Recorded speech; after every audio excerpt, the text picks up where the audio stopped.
Although everybody seems to be aware that NATO is based on the premise of shared values, liberty, democracy, human rights and the rule of law, this cohesion has to be constantly reinforced. The strategies, which I will present to you here, primarily aim at creating more transparency and engagement, two goals which are grounded in our values and peak in a commonly shared NATO identity. Firstly, I would like to present our ideas on creating more transparency, which is doubtlessly a key requirement of all value-oriented organizations. We propose establishing a NATO point system, administrated by a multilateral commission, in order to publicly and quantifiably measure member contributions. Imagine it to be a bit like an annual to-do list. For each task accomplished, a country earns a specific number of points, and each country has to meet the required amount of points at the end of the year.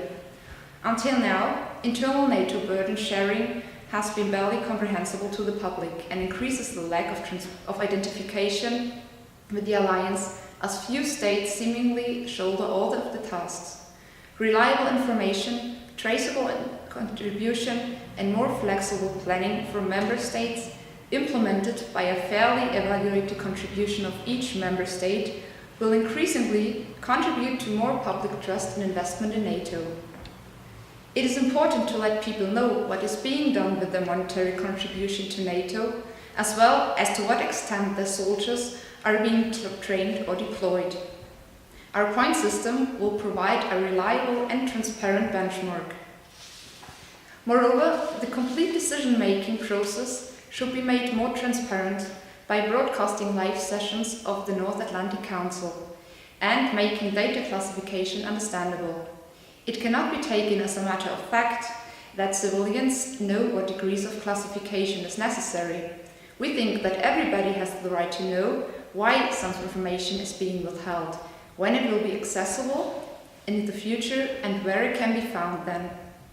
Furthermore, we are certain that the strategic communication between NATO and the people of its member states needs to be reviewed and enhanced. Thus, measurable benefits of NATO participation should be promoted, and just as importantly, negative information must not be withheld. In this age of instant communications, people are going to find out the negative reports, and it is up to NATO to be out in front and explaining the alliance's perspective in a suitable and understandable manner. Our second concern is the promotion of engagement, more engagement. Member states are contributing, but their engagement has to be fostered. There are already many institutions and operations that work hard and do a great job, yet these efforts have to be enhanced and augmented. Due to my profession, I have worked through NATO on several occasions, and thus I strongly favor fostering cross-cultural, multinational exchanges. We do have various programs of NATO schools that already provide professional education to our soldiers and civilian staff. However, not everyone, be they a civilian or a soldier, is given the chance to taste some transnational NATO air prior to operational experiences or deployments. Many simply jump into the deep end. The probabilities of success are not known. Why don't we give them the chance to train together, to simply get to know each other? This could be implemented by what we are calling NATO academies, where soldiers and civilians of all NATO member states would spend some time of their training. Camaraderie, trust among soldiers, knowledge transfer and the creation of a comparable level of training will foster a feeling of togetherness and improve intermilitary relations, not to mention the impact on civilian staff and the host nation itself.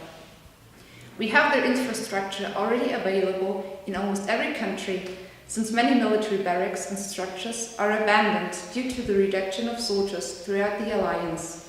We have qualified, experienced and competent structures. We have motivated soldiers. A new era of NATO exchanges would bring these strengths together and remarkably improve the collective perception of mutually shared values. A successful and strong alliance lives by the contribution of its members and support of their citizens. The more the public knows about NATO operations and how individual member states contribute to the alliance, the better equipped citizens are to make judgments on and to encourage their government to maintain high level of involvement. Additionally, through increased military and civilian cultural exchanges possible through the creation of NATO academies, unity among member states can be fortified.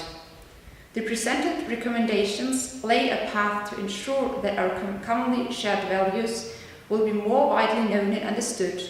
By implementing them, NATO could encourage greater identification with NATO, increase the feeling of togetherness, and make our mutually shared values more tangible. Thank you.